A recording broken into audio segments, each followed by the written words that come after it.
Retour en studio, Bruno Gakli, bonjour. Bonjour Lukman Aoucho. Ousmane Tinola, bonjour. Bonjour Lukman Aoucho. En attendant de retrouver Pierrette Apouvoir qui est en position du côté de la frontière avec le Niger.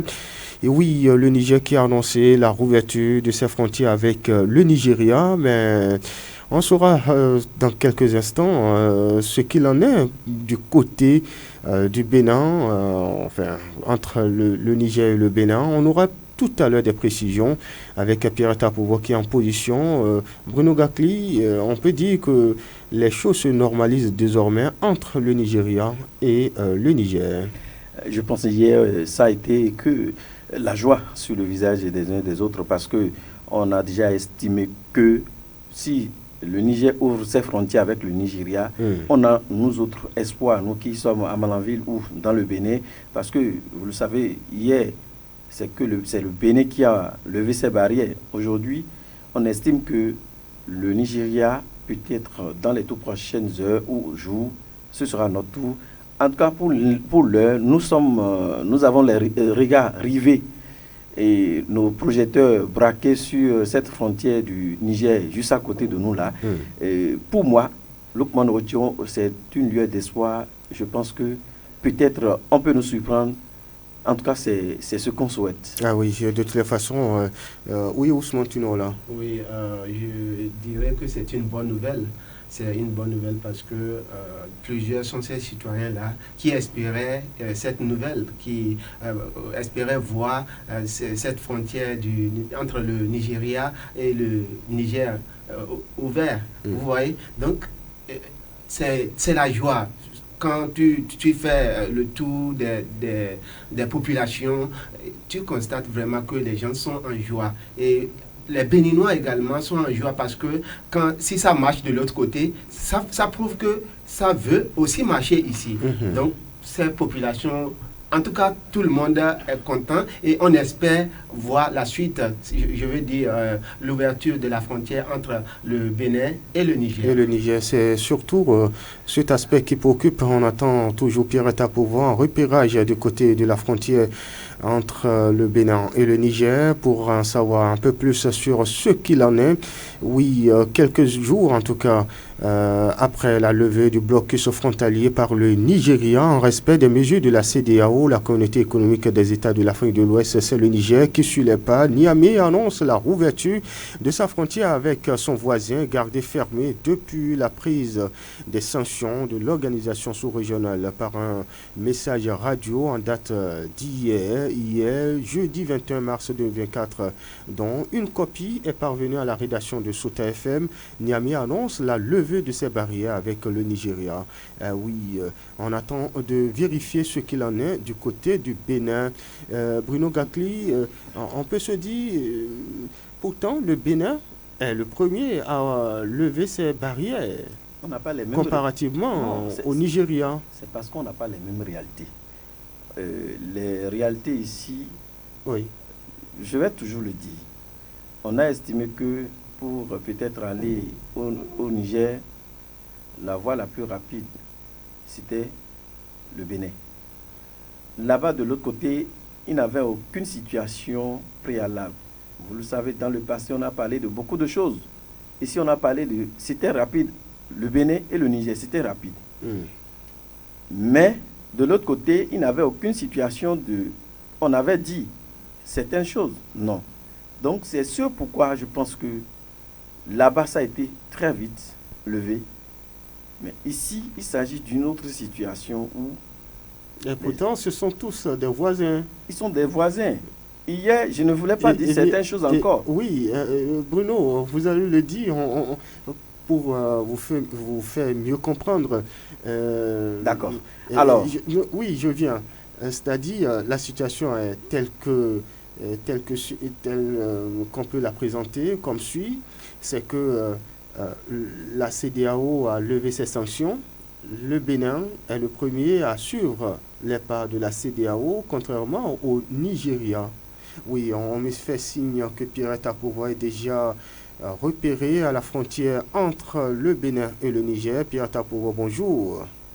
Bonjour, bonjour à tous. Oui, à travers un message radio adressé au gouverneur de Difa, Tawa, Maradi et Dosso, Niamey informe hier, depuis hier en tout cas 21 mars, la rouverture de la frontière terrestre avec la République fédérale du Nigeria. Cette levée des barrières devra intervenir évidemment à minuit selon le message. Ainsi donc à 0h ce vendredi 22 mars, le trafic terrestre reprend officiellement entre les deux pays. Qu'en est-il avec le Bénin actuellement où vous êtes en position sur le pont entre le Bénin et le Niger, Pierrette? Le gouvernement en position sur le pont Niger-Bénin, c'est toujours le blocus de ce côté, le gouvernement les barrières n'ont pas été levées et c'est le blocus total. Et justement, on entend les voitures siffler autour de vous. Quelle est la situation? Quelle est l'ambiance? Le trafic fluvial, c'est ce qui continue toujours sur le terrain. Actuellement, aucun passager ne peut passer par la voie terrestre, aucune voiture, aucune moto. Mais de l'autre côté, au niveau du fleuve Niger, on voit une forte affluence de l'autre côté avec des motos, des pirogues en patence pour le Niger. Et de l'autre côté également, il y a plusieurs de ces populations-là, de ces citoyens-là, de ces passagers qui ont pris par le fleuve Niger pour venir de ce côté du Bénin. Ah oui, si on vous comprend bien, c'est que la route ne passe pas toujours. La route ne passe pas toujours, les barrières sont maintenues, c'est le blocus total au niveau du pont Bénin-Niger. Ah oui, généralement, depuis la levée des barrières côté Bénin, on a pu remarquer que les policiers béninois sont en poste sur le pont. Est-ce qu'ils sont sur place? Oui, les policiers béninois sont sur place. La douane également est là. L'autre côté de la marine, tout est en place. Mais le seul souci, c'est que la voie ne passe pas. Ah oui.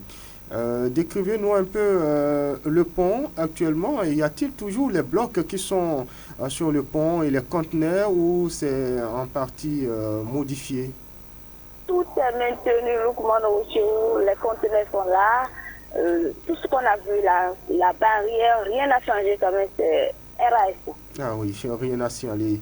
Merci Pierrette Apouva de nous revenir avec quelques extraits de témoignages. Merci et bon retour à vous. Merci, merci à tous les auditeurs de la radio FM. Ah oui, on retient que la frontière reste bloquée à la hauteur du pont du fleuve Niger, Bruno Gakli. Oui, on peut se demander qu'est-ce qui n'a pas fonctionné, qu'est-ce qui ne va pas. Et vous étiez en train de répondre d'ailleurs. Oui, moi je pense, ma foi, que c'est une étape. Et c'est des étapes qui doivent se respecter. Si de l'autre côté ça a été levé, qu'est-ce qui a marché? Quelle a été la démarche peut-être des autorités de l'autre côté du Nigeria en collaboration avec les autorités nigériennes? Donc, moi je pense qu'en amont, il y a certainement un travail qui a été fait. À nous, peut-être de tricher, oui. D'appeler si on est des autorités, on a des connaissances de l'autre côté, à nous peut-être de titiller ces derniers, de leur demander quelle a été votre démarche, qu'est-ce que vous avez pu faire pour en arriver là. Moi je le dis, on n'a pas les mêmes situations. Si hier on avait parlé de, est-ce qu'il faut le dire, on a appris beaucoup de choses. Le Niger avait estimé que pour venir vers eux, la seule voie qui était favorable, c'était le Bénin. Donc, pour ça, ils ont pris beaucoup de dispositions. Beaucoup de choses avaient été dites. Donc, ça a permis à ceux-là de durcir les dents. Aujourd'hui, de l'autre côté, ça s'est passé. Aujourd'hui, on parle de lever. C'est pourquoi moi, je dis, si on avait estimé qu'au Bénin, il y avait des bases françaises, tout ça là, et ça criait par-ci, par-là, c'est toujours... Peut-être pour moi, ce qui a fait que c'est toujours resté ainsi. Mais il va falloir qu'on aille à la table de négociation pour demander à nos alliés de l'autre côté de savoir quelle a été votre démarche, comment vous avez fait pour en arriver là. Et si on reste là, à dire que nous, au Bénin, on a levé les barrières, on attend de voir que le Niger lève sa barrière, non. Tant que ça ne va pas entre deux frères, il faut la communication. Tant qu'il n'a pas cette communication, je me pose la question de savoir si, depuis cette levée de la barrière au niveau du Bénin, est-ce que les autorités au plan local ou national ont effectué des démarches à l'endroit des autorités de l'autre côté? Je me pose la question, si ça a été fait ou si ça n'a pas été fait, c'est le moment plus que jamais de tendre encore la main. C'est les mea culpa qui ne disent pas leur nom. C'est que, naturellement, cette frontière est fermée. Quoi qu'il arrive, un jour, cette frontière va se voir ouverte. Donc pour cela, en amont, moi je pense qu'il faut encore travailler. Il faut échanger avec les officiels de l'autre côté. Quoi qu'on dise aujourd'hui, ce sont ces derniers qui dirigent le pays. On ne peut rien. On doit encore échanger avec eux, parler, demander des audiences pour aller au fond du sujet, pour que véritablement on en arrive un jour à l'ouverture de ces frontières. Ah oui. Ousmane Tinola, est-ce que vous voyez peut-être un autre aspect qui n'est pas encore touché par les autorités béninoises ou peut-être de l'autre côté aussi du Niger pour le rétablissement du trafic entre le Bénin et le Niger? Si vous me le permettez, je dirais tout d'abord que cette information, cette nouvelle de la part de Pierrette Apovo, c'est une triste nouvelle. Une triste nouvelle parce que plusieurs sont ces populations du Bénin, du Niger, qui sont en train de souffrir depuis des mois à cause de cette fermeture de la frontière. Des populations souffrent chaque jour que Dieu fait. Et le pays, ou bien les deux pays, appartiennent aux populations. Ces populations-là sont en train de souffrir. Alors que les autorités, ceux-là qui sont en train d'appliquer ces sanctions-là, je ne vois pas en quoi ça ne les touche pas en réalité. C'est la population à la base qui ramasse les pots cassés. Et jusqu'à aujourd'hui, dire que cette frontière-là est encore fermée, c'est une triste nouvelle. Et il faut le dire, Lukman Oudjou, il va falloir que ces responsables-là, ces autorités-là, s'entendent. Il ne faut pas écouter la population. Si je dis ça, parce que si on retourne un peu en arrière, il était dit que bon, des mercenaires, les Français sont basés au Bénin, tout quoi, des gens parlaient de beaucoup de choses. Est-ce que c'est vrai? Point d'interrogation. Maintenant, il faut pas regarder est-ce tout que ça. Dans ce cas même, est-ce que le Bénin ne devrait pas peut-être rassurer son voisin qui a rien de tout ce qui se dit dans l'opinion, tout ce qui se suppute dans l'opinion? Est-ce qu'il n'y a pas lieu de réagir et de clarifier la situation et d'expliquer pourquoi pas? Effectivement, Lukman Oudjou, c'était une démarche que le Bénin devait prendre depuis ces informations-là. Quand le Bénin a appris ça, le Bénin était en mesure de dire « Ah non, il n'y a pas quelque chose comme ça ici dans notre pays ». Sinon, je ne peux pas comprendre. Aujourd'hui, la CEDEAO a levé ces sanctions. Automatiquement, le Bénin a suivi.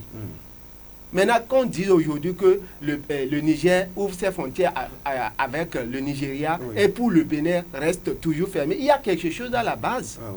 Il y a quelque chose à la base. Lukman Oudjou. Et ce qui est à la base, c'est que le Niger n'a plus confiance en nous. Vous savez que facilement, avec le Bénin, on peut entrer tranquillement au Niger. Et on parle le Nigeria. Par le Nigeria, bon, c'est peut-être un peu compliqué. Donc, si des gens se disent qu'il y a des Français, il y a quoi au Bénin, ces autorités-là auront peur. Mais par exemple... Vous pensez que la descente les dernières fois, le préfet de Gaïa, une délégation était... Non, c'est stratégique. Et c'est normal. Une descente inopinée. Oui, c'est stratégique et c'est normal. Nous autres, moi j'avais estimé que pourquoi est-ce qu'ils sont arrivés comme ça, sans je dirais, des démarches vraiment officielles de poids. Pourquoi ils ont fait ça? Mais on m'a confié que les barrières du côté bénin sont levées. Donc, en tant que citoyens, ils ont peut-être cette faveur d'entrer sur notre territoire. Mais au même moment, nous autres, est-ce qu'aucune autorité ne pouvait se hasarder? Mais maintenant, quand vous recevez des invités, vous les accompagnez au moins. Qu'est-ce qui a été dit? Est-ce qu'il y a eu des promesses? Est-ce qu'ils étaient fâchés? S'ils étaient fâchés, là, les autorités qui étaient près de ces derniers-là, ils nous dit, est-ce que les officiels de l'autre côté étaient fâchés? Qu'est-ce qui les a fâchés? Est-ce que c'est ce manque de confiance ou bien la crainte? Si c'était ça, rassurez-les. Maintenant, en temps, la CEDEAO a organisé ces assises. Vous savez que vous étiez en problème avec ce pays. Qu'est-ce qu'il avait lieu de faire? Mais inviter ce pays, s'il ne venait pas, que la presse nationale et internationale ait l'information que nous, on avait la main déposée sur le cœur, on a levé notre barrière, on avait appelé notre voisin pour qu'il vienne, pour qu'on échange. Ça n'a pas été fait. C'est les démarches. Aucune œuvre humaine n'est parfaite. Mais le bon sens, c'est la chose la mieux partagée au monde. Si en temps le Bénin, où la CEDEAO avait pensé inviter les officiels du Niger pour échanger sur les tenants et les aboutissants, qu'est-ce qui vous a fâché? Oui, on sait que, mais aujourd'hui, on vous a appelé sur cette table de négociation pour mieux nous entendre, pour savoir quelle conduite tenir pour désormais penser à une réouverture de votre côté. Mais ça n'a pas été fait. Depuis que ça a été annoncé, la levée de la barrière de notre niveau, on a suggéré sur ce plateau la communication, les échanges. Parce que là, aucune action, on ne comprend rien. Est-ce que le Bénin ne dispose pas d'un bon interlocuteur ou alors d'un bon émissaire, de bons offices? Il y a des personnes bien outillées, qui sont bien capables de porter la voix du Bénin auprès du Niger. Un certain Arifari qui est de la localité, de la zone Lalibori. On a beaucoup d'autres personnes qui peuvent aussi demander Issa Salifou. Qui était allé lorsqu'ils étaient allés, Issa Salifou, tout cela, ça a sorti quelle fumée. On devait quand même nous porter l'information. Mais si ça n'a pas marché, vous avez une femme qui ne vous écoute pas, malgré tout, vous envoyez les sages. Maintenant, aujourd'hui c'est arrivé à ce stade. Qu'est-ce qu'il faut faire? Envoyer encore d'autres délégations pour négociation. Si vous autres, vous ne vous sentez pas, la population à la base est en train de sentir. Envoyez des émissaires, envoyez des personnes qui peuvent mieux toucher ces derniers. On dit, quand ça chauffe chez vous, en tant qu'enfant, vous allez chercher un sage qui peut influencer les parents. Mais maintenant, depuis que c'est arrivé, moi je n'ai pas encore vu où on a cherché à aller au contact avec ces derniers. Il faut échanger. Sans la communication, on ne peut pas arriver à bout de ce phénomène. Ousmane Timola, est-ce que peut-être ce n'est quand même pas si annonciateur d'une rouverture possible les jours, peut-être les heures à venir? En tout cas, l'interrogation reste là. On se pose la question puisque si déjà le Nigeria et le Niger sont... si la frontière est ouverte de leur côté, peut-être que de notre côté aussi, nous allons assister à quelque chose comme ça. Mais je le dis et je le répète, comme le dit Bruno Gakli, le Bénin dispose des personnes, ceux-là qui peuvent vraiment négocier avec le Niger, ceux-là qui peuvent parler au nom du Bénin pour que ça marche. Parce que sans négociation, je ne pense pas si nous allons aboutir à un bon résultat. Et il faut rassurer. Parce que quand ça ne va pas, quand on a la crainte, quand on doute de vous, il faut rassurer cette personne, lui apporter les preuves de votre crédibilité, de votre bonne foi. C'est important. Et vous avez posé la question à Ousmane de savoir si probablement c'est qu'on a espoir. Oui. Moi, je pense déjà, si ça a été fait de l'autre côté, même si on n'a pas les mêmes réalités sociopolitiques ou stratégiques, géostratégiques, je pense que, en tout cas, à voir ce qui se passe, les lignes bougent, on peut avoir espoir dans les toutes prochaines heures ou des jours. Penser à une ouverture de l'autre côté du Niger. Que dit de ces fausses nouvelles, fausses informations qui circulent sur les réseaux sociaux, alors que ce TFM n'a parlé que de la frontière Niger-Nigeria, mais certains médias ont très tôt fait de relayer qu'il s'agit de la frontière Bénin-Niger. Oui, c'est une erreur. Hier, j'étais quelque part où quelqu'un m'a appelé. On aurait appris que ce TFM a dit que la frontière est levée du côté Niger. J'ai dit, ça m'a fait rire. Il a dit, vous n'êtes pas à côté de l'actualité, laissez-vous guider par l'actualité. Ah oui. Vivement. On va découvrir ensemble maintenant la une des journaux, les canards parus par une à notre rédaction et ces fraternités qui s'installent en premier parlent de l'incendie d'une école à Banikwara, puis d'un commissariat à Kandi. Les édifices publics ciblés dans la Liborie, la menace monte en intensité, s'alarme en une, le journal foncier au Bénin, le gouvernement suspend la délivrance de l'attestation de détention coutumière, nous informe ce matin le journal Fraternité qui passe le témoin au quotidien d'Abaro qui parle de conflit entre agriculteurs et éleveurs à Bembereke, l'antidote Yaya Garba pour lutter contre le fléau. Journée mondiale de l'eau au Bénin, Samou Seydou Adambi expose les nombreux acquis du gouvernement. Que lit à la une du quotidien les 4 vérités foncières au Bénin, le gouvernement suspend la délivrance de l'attestation de détention coutumière. On passe à un autre journal, c'est bien Dynamisme Info, départ de talons de pouvoir en 2026, que cachent évidemment ces incessantes assurances, que cachent ces incessantes assurances, autant pour moi. C'est la manchette du journal Dynamisme Info. Mesures actées au profit des AME. Faut-il pour autant s'en réjouir? C'est une interrogation en une du journal. Le quotidien Diakwata parle de l'élaboration du document de cadre juridique pour l'élection des professionnels des médias. La HAC, Haute Autorité de l'Audiovisuel de la Communication, est sur une bonne voie, estime le journal. Mesures sociales au profit des AME, la preuve que le gouvernement Talon est à l'écoute du peuple. Les AME espèrent encore plus. Titre en une, le journal. Le Soleil Bénin Info fait briller ses rayons sur les problèmes domaniaux au Bénin et renseigne que la délivrance de l'ADC suspendue. Voilà ce qu'on peut retenir. Il y a le pays émergent, le matinal de Chatoko, le télégramme d'Étienne Oussou et plein d'autres journaux sont en attente. Le potentiel également, le Béninois libéré, la boussole d'Aibi Info de Jérémy Olomoshi, Nord-Sud quotidien, l'événement précis, la nation, le journal des services publics et Libération. Eh bien, mesdames, messieurs, retrouvez la revue de presse nationale dans Sota Midi Magazine à 13h. Mais avant, on se souhaite une excellente journée, mais retenez principalement que la frontière entre le Bénin et le Niger reste fermée. Bruno Gakli, bonne journée. Bonne journée, Luc Ousmane Tinoala, bonne journée. Bonne journée à vous. Ah oui, mesdames, messieurs, en direct chez vous, je suis Loukman Worocheou. J'ai bénéficié de la collaboration technique de Doko Aboubakari. À l'édition, il s'appelle Souleymane Amadou. L'info reste en continu sur Sota FM. Mesdames, messieurs, portez-vous bien. Au revoir.